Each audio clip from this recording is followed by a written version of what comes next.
सबसे पहले अपना परिचय दीजिए। मेरा नाम गिरीश गौरव है। मैं वाराणसी से एक छोटे से गांव करमी से बिलोंग करता हूं।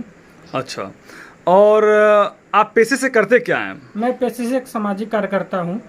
मैंने आपका एक वीडियो देखा हुआ है जिसमें आप बार बार कहते हैं कि मैं एक समाज सेवी हूँ। समाज के लिए आपने किया क्या है आज तक? सर, मैं विगत 7 वर्षों से मैं समाज के क्षेत्र में कार्य कर रहा हूं। तो पिछले 4 वर्षों से मैं 2016 से 20 में गंगा एक्शन प्लान फेज 2 में था, जहां पे मैंने गंगा के संरक्षण हेतु बहुत सारे कार्य किए थे। उसके अलावा मैं 2 साल टाटा ट्रस्ट में काम किया, जहाँ पे मैं हेल्थ से जुड़ी हुई चीज़ों में काम करता था।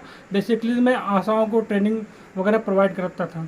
जैसे आप जिस बोले कि अब मैं वाराणसी के कर्मी का रहने वाला हूं, तो क्या अपने क्षेत्र के लिए आपने कुछ ऐसा कुछ समाज सेवा के लिए कार्य किया है अभी तक? जी सर, मैं अभी हाल के ही दिनों में मैंने ग्रामीण क्षेत्र से किसानों के लिए एक सहकारी समिति का गठन होता है, जिसमें किसानों और मध्यम वर्गीय परिवार के लोग वहाँ से खाद बीज वगैरह इकट्ठा लेते हैं।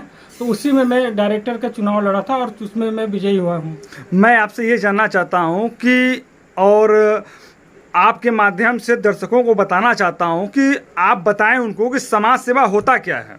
समाज सेवा एक तरीके से एक ऐसा कार्य है जिसमें आप गरीब दबे कुचले लोगों के लिए आप उनके विकास के लिए कार्य कर सकते हैं। तो आपने अभी तक ऐसा कुछ कार्य किया है? जी सर, मैंने वैसे तो मैंने पर्यावरण के मुद्दे पे, स्वास्थ्य के मुद्दे पे अभी तक कार्य किया है। आगे आने वाले भविष्य में मैं किसानों के लिए भी कार्य करने वाला हूँ। अपने नाम के आगे आप समाज सेवी क्यों लगाते हैं? क्योंकि सर मैं समाज से जुड़ा हूँ और समाज के लिए कार्य कर रहा हूँ, तो इसलिए मैं समाज सेवी। तो मैं बार बार आपसे पूछ रहा हूँ कि आपने समाज के लिए, गरीब लोगों के लिए या जो असहाय लोगों हैं उनके लिए आपने किया क्या है? सर, मैं समाज के लिए अभी तक मैंने पर्यावरण के प्रति कार्य किया है, जिसमें मैंने विगत 4 सालों में 100 स्कूलों में स्वच्छ गंगा क्लब कार्यक्रम चला के मैंने करीब 50,000 से ज़्यादा बच्चों के माध्यम से 50,000 परिवार में पहुंचा हूँ। वो स्कूल किस जिले, किस ब्लॉक में पढ़ते हैं? वो स्कूल सर वाराणसी क्षेत्र के नगर निगम के क्षेत्र से जुड़े थे। अच्छा, जुड़े थे।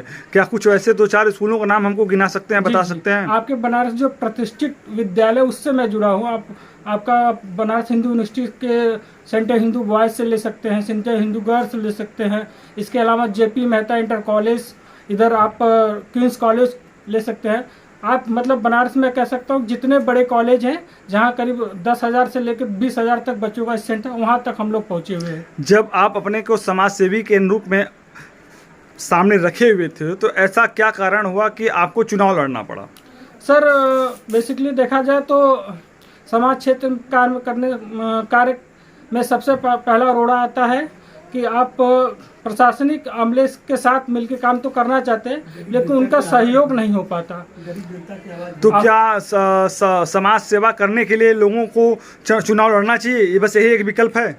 अपनी बात को देखा जाए तो सर, आज के डेट में राजनीति को सबने गंदा बना लिया है, लेकिन कहीं ना कहीं राजनीति ही हर देश, कोई भी ऐसा देश, विकसित देश देख लिए जहां राजनीति में युवा सक्रिय हुए हैं, उस देश का विकास हुआ। चाहे वो अमेरिका ले लीजिए, चाहे फ्रांस ले लीजिए, चाहे आप इंग्लैंड ले लीजिए। आज के डेट में आप देखेंगे तो इंग्लैंड में हाल ही में युवा आपने प्रधानमंत्री देखा, आप अमेरिका में युवा राष्ट्रपति देख रहे हैं। तो अब चाहिए कि भारत में भी आप ऐसा युवा नेता आए जो उभर के आगे आए। क्या आपको भी ऐसा मन में फील होता है कि जो हिसाब से आप प्रमाण कर रहे हैं कि युवा प्रधानमंत्री, क्या आप हिंदुस्तान के प्रधानमंत्री बनना चाहते हैं? नहीं, ऐसा कोई अभी फिलहाल में ऐसा कुछ नहीं। मैं अपने क्षेत्र में जमीनी स्तर से जुड़ के काम करना चाहता हूँ, उसी में अभी फिलहाल में। क्या आगे आपका कोई और चुनाव लड़ने का इरादा है? अभी तो आगे आने वाली भविष्य में अभी तो देखेंगे। फिलहाल में जिस क्षेत्र से जुड़ा हूँ, जिसमें मुझे जनता ने चुना है, उस क्षेत्र में पहले मैं काम करके देख लूँ। अगर मुझे लगेगा कि इससे आगे भी मैं जा सकता हूँ, जनता मुझे अगर आगे के लिए सोचेगी, तो मैं जरूर प्रयास करूँगा। आप जिस कोऑपरेटिव संघ के सदस्य बने हुए हैं जी, मैं आपके माध्यम से ये जानना चाहता हूँ और जनता ये सुने कि आप क्या बोल रहे हैं। उस कोऑपरेटिव संघ के माध्यम से आप जनता का क्या भला कर सकते हैं? मैं सर कोऑपरेटिव सहकारी समिति में बेसिकली अभी तो सरकार के माध्यम से किसानों के लिए ऋण की सुविधा है, किसानों के लिए खाद की सुविधा है, बीज की सुविधा है।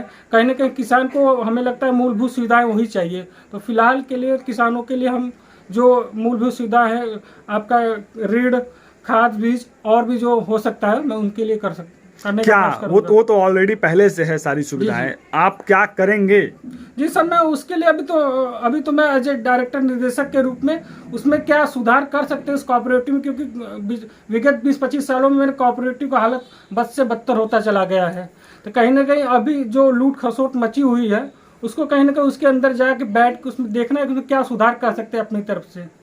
आपने सोसाइटी पर जाकर जो लेखा जोखा होता है, क्या वो जानना चाहा कि नहीं, जी कैसे सर, क्या? मैं अभी मुझे जीते हुए भी 2 महीने हुए, मैं अभी तक 2-3 बार जा चुका हूँ, जहाँ पे मैं सचिव से भी बात किया, अध्यक्ष से बात किया कि हालांकि सभी समितियों में एक बहुत बड़ा लूफ है कि आप कोई भी कार्य सचिव के हाथ में है और कहीं ना कहीं अध्यक्ष के ही हाथ में है, तो उतना आपको न रजिस्टर दिखाते हैं न वो पूरा ब्यौरा बताते हैं। उनसे जितना ही पूछा जाता है उतना ही बता रहे हैं। तो हालांकि मैं बार बार उनसे चीज़ों को पूछ रहा हूँ, लेकिन अभी हाल तो खुल के नहीं आ रहे हैं। मैं कोशिश करूंगा कि उनसे ज़्यादा से ज़्यादा जानकारी लेके मैं आगे कार्य तो कर सकूं। आप क्या सोसाइटी के जो सचिव हैं, क्या उन पर आरोप लगा रहे हैं कि नहीं, ऐसा कोई है नहीं, लेकिन जो प्रक्रिया चल रही है कि इसको निष्क्रिय बना दिया गया है। सारा जो भी उसका कार्यकाज है सब सिर्फ कर्मचारियों को सचिव पे और अध्यक्ष पे ही समावेश कर दिया गया है। आपके कहने का तात्पर्य क्या है कि हम बार बार ब्यौरा लेना चाहते हैं और हमको मिल नहीं रहा है, इससे क्या साबित होता है? मेरे कहने का मतलब है आज ये सिर्फ मेरे ही क्षेत्र का नहीं, मेरी हर कोऑपरेटिव पे मैंने 2-3 कोऑपरेटिव जाके देखा है, वहाँ बहुत डायरेक्टर निष्क्रिय हैं। अधिकतर अध्यक्ष को मैंने देखा है कि अध्यक्ष अपने ही लोगों को बना लिया है। जो डायरेक्टर बना उसको खुद का ही अपने ही उसके क्या कार्य हैं, उसके क्या अधिकार क्षेत्र उसको खुद नहीं पता है, तो अपना सचिव और अध्यक्ष दोनों ही मिलजुल खसोट कर रहे हैं। जिस हिसाब से आपने डायरेक्टर का चुनाव लड़ा और जीता, क्या आप आगे क्यों अध्यक्ष का चुनाव नहीं लड़े? इस पर आप क्या कहना चाहेंगे? सर, मैं छोटे से चुनाव तक लड़का था और कहीं ना कहीं मैं अभी फिलहाल में तो निदेशक के रूप में लड़ा हूँ। आगे भविष्य में हो सकता है कि मैं और भी जनमत हासिल करूँ, युवाओं को जोड़ूं, तो इसका काम हो सकता क्या है। कारण रहा कि आपने बीते डायरेक्टर चुनाव जीतने के बाद अध्यक्ष पद का चुनाव क्यों नहीं लड़ा? क्योंकि सर मेरे पास मेरे जितने और भी निर्देशक बने वो हमारे तरफ के न होके कहीं ना कहीं वो विपक्ष जो अगला अध्यक्ष के रूप में लड़ रहा था उनके सब साथी थे, कहीं ना कहीं उनके ही व्यक्ति थे। मतलब आपके समर्थक में कोई नहीं था? नहीं, अभी समर्थक में नहीं, हम तो खुद में अधिकतर जो डायरेक्टर या निदेशक चुने गए सारे निर्विरोध चुने गए हैं। जी।